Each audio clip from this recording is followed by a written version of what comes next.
Hi guys, तो आज मैं बात करने वाला हूँ कि मैं कौन सा तानपुरा यूज़ करता हूँ और तिहाई क्या होता है। मेन फोकस इन पे रहेगा।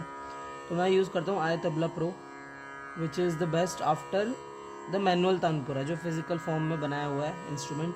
उसके बाद सबसे बेस्ट है हमारा आय तबला प्रो, है ना। ये एप्पल पे अवेलेबल है और ये वन टाइम पेमेंट है इसकी, सब्सक्रिप्शन की लाइफ टाइम पेमेंट रहेगा, मतलब लाइफ टाइम सब्सक्रिप्शन रहेगा। तो हम देख लेते हैं। ये देखिए, इसमें हम 2 तानपुर एक साथ यूज़ कर सकते हैं, बट मैं फ़िलहाल एक ही करूँगा। ये सुरपेटी है थोड़ा हेल्प के लिए, अगर किसी को सा में प्रॉब्लम है तो वो ये यूज़ कर सकता है। सा, ठीक है।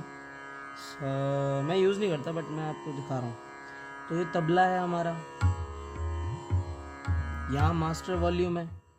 एक साथ दोनों इंस्ट्रूमेंट की कंट्रोल कर सकता हूँ मैं वॉल्यूम।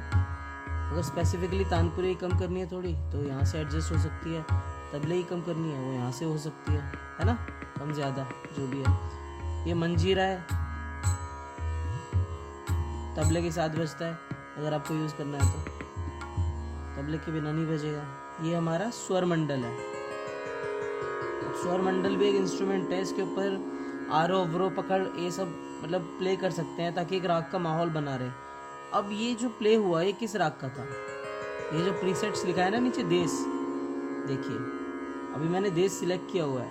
तो ऐसे कितने राग हैं यहाँ पे, मैं कोई भी सिलेक्ट करूँगा उसका यहाँ पे बजेगा पूरा, है ना। तो अभी ये देश का बज रहा है, देखते हैं क्या बज रहा है।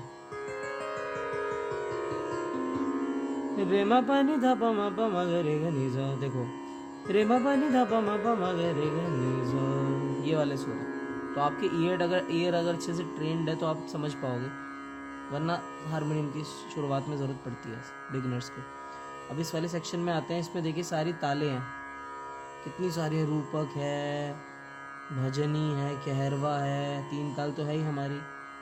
और यहाँ पे तबला ऑन किया मैंने, मंजीरा ऑफ कर देते हैं। ये देखिए पूरी मात्रा आ रही है सॉरी। ये भी लिखा आ रहा है कि मध्य लय चल रही है। अगर मैं इसको थोड़ा फास्ट कर दूंगा तो ये द्रुत हो जाएगी, देखो डबल ही कर दिया मैंने दिखाने के लिए। और ज़्यादा लो कर देंगे तो विलंबित यानी कि स्लो। और ये एक्सपर्ट मोड है हमारा, ई, है ना। वापस नॉर्मल लय पे आ जाते हैं। तो ये सारी चीज़ें हमारी तबले की। यहाँ से दोनों तानपुरे की स्ट्रिंग्स को कंट्रोल कर सकते हैं कि क्या बजना चाहिए। मैंने प सिलेक्ट किया है और दूसरी पे ऑफ है।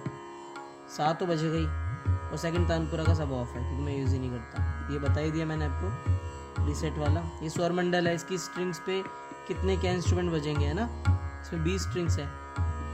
तो इसमें कौन से स्वर आप सिलेक्ट कर सकते हो कि आपको जैसे राग गा रहे हो तो वो स्वर मंडल से माहौल क्रिएट होता है ना, पीछे पकड़े आरो ब्रो, तो आपको क्या प्ले करना है कौन सी स्ट्रिंग पे, तो अपने हिसाब से आप सेट कर सकते हो।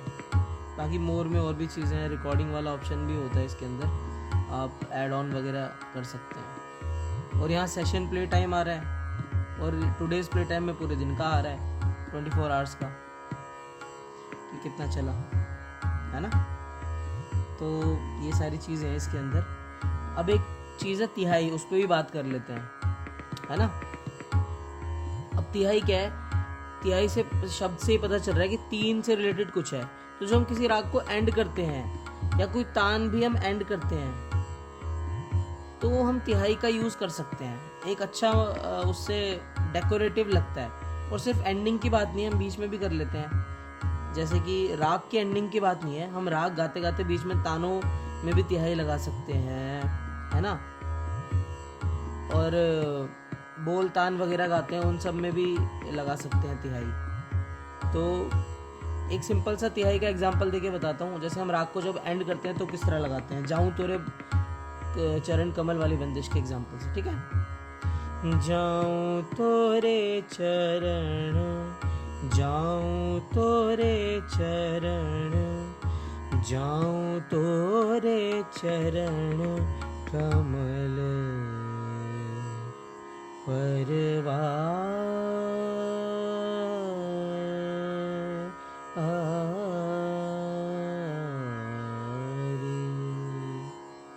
है ना। तो ये हो जाता है।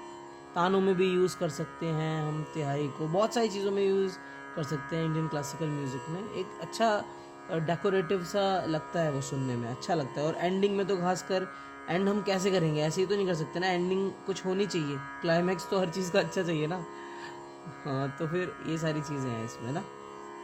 बाकी और भी बहुत सारे टर्म्स हैं, वो मैं आगे वीडियोस में देखता हूँ कवर करूँगा। जैसे कि अभी मैंने बोलतान कहा है ना, और भी बहुत सारे ऐसे टर्म है, बोल आलाप। अगर मैं शॉर्ट में आपको बताऊं तो बोलतान वो है जो सरगम के, तान तो होती है बट शब्दों के थ्रू हम उस तान को गाते हैं। जो हम स्पीड से नोट गाते हैं ना, फास्ट स्वर, वो शब्दों को लेते हुए गाते हैं। और बोल आलाप भी सेम है। जैसे आलाप गाते हैं हम आकार या सरगम में, तो उसमें हम शब्द ऐड करके गाते हैं, शब्दों के थ्रू गाते हैं। जैसे हम गाना नॉर्मल सरगम नहीं गाते ना, जैसे ग ग, मतलब हम नोटेशन शुरू करते हैं ना, जाऊं तो रे जाऊं, तो ये जाऊं ग ग है, हम शब्दों के थ्रू गाते हैं। वैसे अगर हम आलाप को शब्दों के थ्रू गाएं तो वो बोल आलाप, और तान को शब्दों के थ्रू गाएं तो बोल तान है। ठीक है, तो इसी वीडियो में मैंने ये 2 टर्म जो थे एक्सप्लेन कर दिए। बाकी कुछ आगे होता है तो मैं आगे एक्सप्लेन करूँगा आपको, और भी शब्द आते हैं तो।